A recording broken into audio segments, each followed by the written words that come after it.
I recently got an email from one of the people that watches the videos and reads the blogs and stuff like that.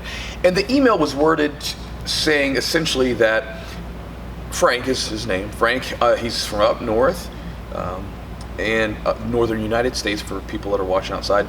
And he says that at his gym, he asked his instructor why they don't do takedowns very often. He said they don't do takedowns very often. Asked his instructor. His instructor told him that takedowns are going to get you injured, right? Like that you're more likely to get injured doing takedowns. So then he went on to say that he was curious if I agreed with that, if I agreed that takedowns will get you injured.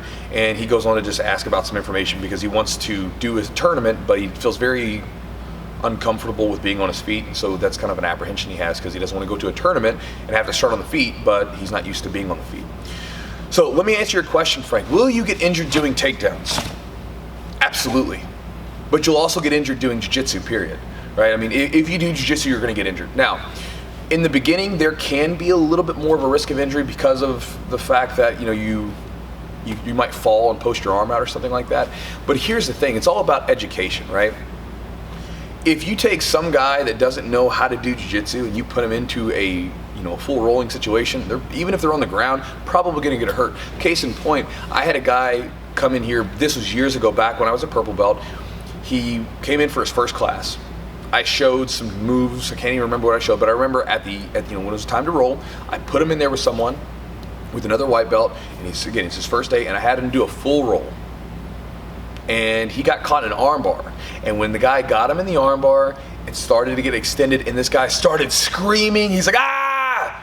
Right, screaming, so I'm freaking out. There's a guy screaming on the mat. I turn around and look, and I'm like, whoa, what's wrong? And he's like, he's trying to rip my arm off. I'm like, well, yeah, that's what he's supposed to do. And he was like, well, I was like, well, why didn't you tap? He's like, well, what's a tap? So this guy got into a full rolling situation, okay, that's my poor coaching, got into a full rolling situation, and he had no idea what a tap was. He'd never seen the UFC. He did a little bit of martial arts back in the day. He was doing jiu-jitsu because he wanted to learn a martial art again, right? He wasn't worried about fighting MMA. He wasn't worried about this and that, tapping some dude out. He was just worried about learning the martial art. And he got into that situation. He was uneducated, uncomfortable, had no idea what he was doing. He's going to get injured doing that, and that was not a takedown. Another myth about jiu-jitsu or about injuries that we'll just kind of touch on is leg locks, right? People will talk about all the time, they used to at least back in the day, that you're going to get injured doing leg locks. I can say from my personal experience as a coach, 2 years ago, we started doing leg locks every single week. We have a kind of a theme day, basically, Foot Locker Friday. So every Friday we do leg locks. And so we get in there and do these. Since we've started that, I have had less injuries with leg lock related injuries than we've ever had at the gym. Because everybody knows, one, how to escape them properly. They know how to apply them safely with control. And likewise, they know when someone has them, right? Like, oh, you got me. Cool, tap, let me tap, right? But they're more educated, they're more comfortable with the situation, and therefore they're less likely to get injured. And it's the same way with takedowns. When you do takedowns, I can share you from my own experience, I've got injured less from takedowns than I have anything in jiu-jitsu. The one exception was a broken nose, and that was just it was a freak accident a couple years ago. But other than that, like my knees and things like that, I've been hurt more from being on the ground, right? Granted, we spend more time there, but I've never really been hurt from doing takedowns, right? Again, aside from the normal stuff, if you're grip fighting hard, you might get your fingers tweaked. Sometimes you step wrong and you tweak an ankle or something, but nothing major. And again, that's because I'm educated in the position. I know how to defend the situations. I know how to attack with control and know where I'm going. And I'm also very comfortable with the situation. I'm just comfortable. I'm able to relax, right? I'm not so tense. And so that's the idea. You guys, if you want to lessen the risk of injury anywhere in jiu-jitsu, you have to get more comfortable with those positions, because the more and more comfortable you can become and the more knowledgeable you become about the positions and the techniques that you're trying to work, the less likely you are to get injured, because you know what to expect, you know how to relax in those positions. Because oftentimes, it's why people get injured so much in the beginning, is because they're so damn tense and uncomfortable, and because they don't know what's going on, right? So I just kind of went on a tangent there, but no, takedowns, to answer your question sort of briefly now at the end, takedowns are not going to get you injured more than any other position in jiu-jitsu.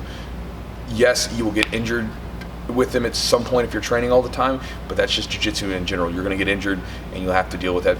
That's just part of it. It's unfortunate, but it's just the reality. No one does jiu-jitsu and never gets injured. It's just how it is. If you're rolling, right? If you're rolling, you're going to get injured. Now, that said, if you're not comfortable with takedowns, and if someone's watching this video, if you haven't done a lot of takedowns and you want to get into them, I would advise you to learn how to do takedowns for a while, like drill them, drill your, whatever type of takedown you're gonna do. If you're gonna focus more judo style, wrestling style, whatever, do your takedowns for a while, drill them, get comfortable with them, learn how to defend those takedowns, learn how to do your break falls. Break falls are so important, and guys don't do them enough, and they don't take their falls correctly, right?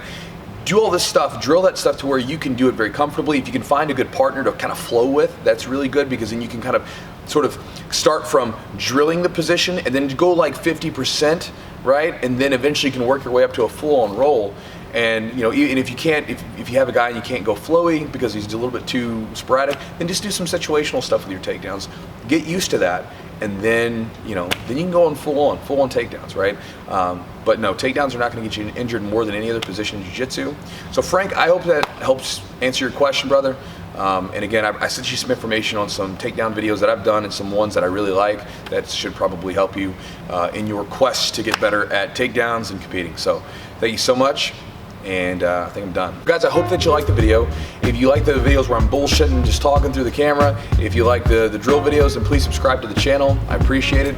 Also, if you guys are interested, I have an ebook over on my website you can go to. In the ebook, it basically just gives some strategies that you can use for drilling and for training that can help you out a lot. It's things that I use in my personal, like, sort of coaching style, as far as basically helping people implement techniques. And it's also a good way to help.